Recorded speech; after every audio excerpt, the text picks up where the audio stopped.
Assalamualaikum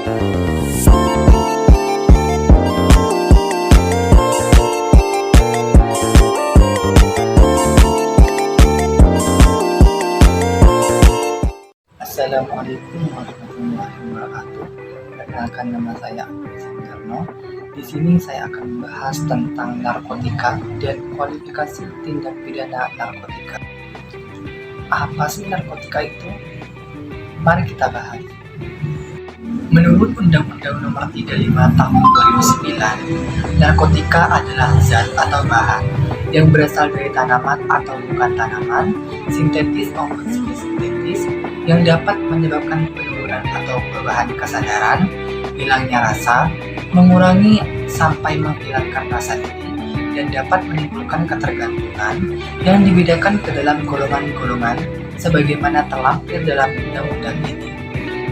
Dalam Undang-Undang Nomor 35 Tahun 2009, narkotika dibedakan menjadi 3 golongan. Golongan yang pertama adalah narkotika dengan daya adiktif yang sangat tinggi dan tidak untuk pengobatan, hanya untuk penelitian.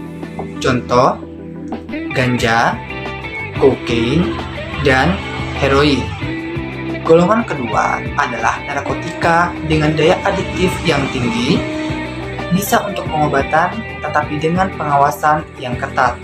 Contohnya, petidin, benzetidin, dan difenoksin. Golongan 3 adalah narkotika dengan daya adiktif yang rendah, bisa untuk pengobatan. Contohnya, kodein, etilmorfina, dan propiram. Kualifikasi tindak pidana narkotika diatur dalam Undang-Undang Nomor 35 Tahun 2009 tentang narkotika.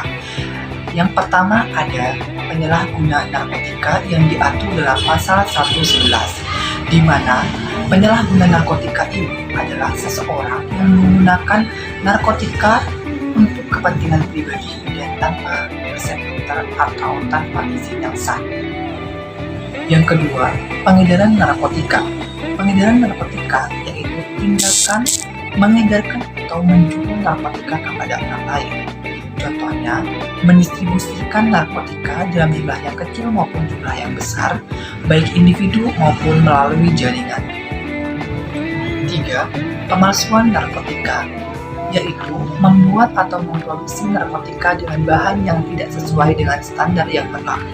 Contoh, produksi narkotika palsu atau mencampur narkotika dengan bahan yang tidak sesuai.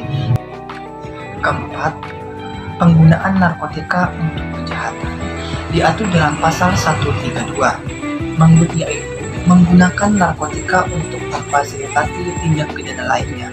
Contohnya, menggunakan narkotika untuk membantu dalam melakukan pencurian atau penipuan. Kelima, pecandu narkotika yang diatur dalam pasal 133. Pecandu narkotika adalah individu atau seseorang yang melakukan tindak pidana karena ketergantungan terhadap narkotika. Contohnya, seseorang yang karena telah kecanduan narkotika mencuri untuk memperoleh uang guna membeli narkotika atau melakukan penipuan untuk mendapatkan narkotika. Keenam, produksi, pengolahan, dan perdagangan narkotika yang diatur dalam pasal 112.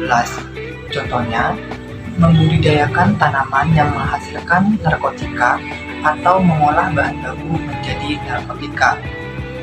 Ketujuh adalah penyimpanan atau pengangkutan narkotika yang diatur dalam pasal 113, yaitu menyimpan atau mengangkut narkotika tanpa izin yang sah. Contohnya, menyimpan narkotika di tempat tertentu atau mengangkut narkotika dari satu lokasi ke lokasi yang lain tanpa izin yang sah. Setiap kualifikasi ini memiliki hukuman yang berbeda tergantung jenis, golongan, dan berat narkotika serta tingkat kejahatan yang dilakukan. Hukuman dapat berupa denda, penjara atau bahkan pidana mati dalam kasus yang sangat serius.